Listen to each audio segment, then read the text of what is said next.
বর্তমান সরকারকে আমি অভিনন্দন জানাই, সাথে সাথে হুঁশিয়ারিও দিতে চাই যে অতীতের সরকাররা যেভাবে করেছে সেইভাবে বর্তমান সরকার যদি করে তাদেরও ভবিষ্যৎ অন্ধকার হবে, তাদের ভবিষ্যৎ কোনো মতেই আলোকিত হতে পারে না।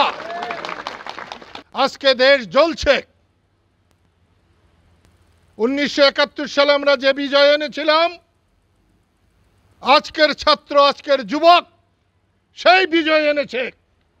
আজকে দেশের মানুষ যেভাবে অবহেলিত হয়েছে, অসম্মানিত হয়েছে, তার বহিঃপ্রকাশ হচ্ছে আজকের এই ক্ষোভ।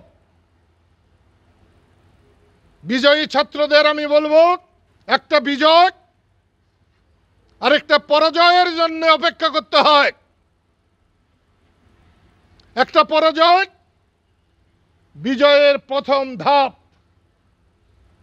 সেই জন্যে যারা বিজয় অর্জন করেছে তাদেরকে মানুষের আস্থা অর্জন করতে হবে, মানুষের বিশ্বাস অর্জন করতে হবে, মানুষকে এই দোজখের হাত থেকে বাঁচাতে হবে। আমি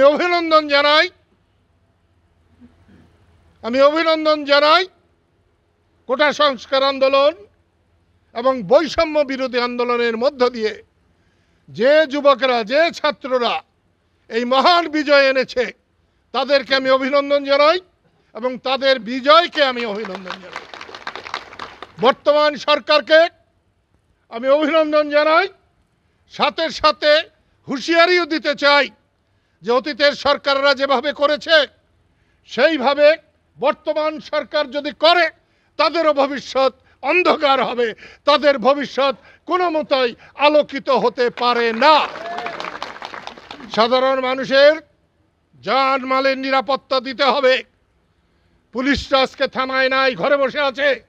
পুলিশদেরকেও বলবো, তোমরা থানায় যাও। এত বীরসাদ ছিল এক সময় অন্যায় হুকুম মানবার জন্যে, আজকে ন্যায়ের হুকুম, আইনের হুকুম তোমরা মানবে। আইনের বাইরে তোমরা পা ফেলবে না, তোমাদের কেউ কিছু বলবে না। যদি তোমাদের আইন মতো চললে কেউ তোমাদের কিছু বলে, আমরা তোমাদের পাশে আছি, এদেশের জনগণ তোমাদের পাশে আছে। যারা এই আন্দোলনে শহীদ হয়েছে তাদের আত্মার মাগফিরাত কামনা করি। তাদের পরিবার পরিজনের প্রতি আমরা সমবেদনা জ্ঞাপন করছি। সাথে সাথে বলবো, কোনো ভাঙচুর, কোনো রকম অগ্নিসংযোগ আর যেন কেউ না করে। কোমলমতি ছাত্রদের আন্দোলনের সুযোগ নিয়ে যারা শত্রুতা সাধন করবে, শত্রুতা সাধনের চেষ্টা করবে, তাদের ভবিষ্যৎ ভালো হবে না। আমি বারণ করছি এবং সরকারকে আমি বলছি, তারা যেন সচেষ্ট হন, তারা যেন মানুষকে শান্তি দিতে পারেন, তারা যেন মানুষের মালিক না হয়ে মানুষের সেবক হওয়ার চেষ্টা করেন, তারা যেন মালিক না সাজেন।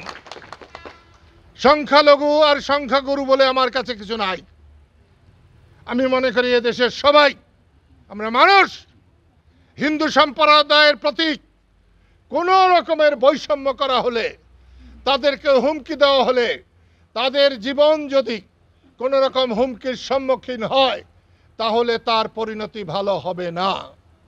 আমি আবারও বলছি, প্রিয় বন্ধুরা, এই সময় আমার দলের অসংখ্য কর্মীরা এখানে উপস্থিত হয়েছে, আমি খুব খুশি হয়েছি।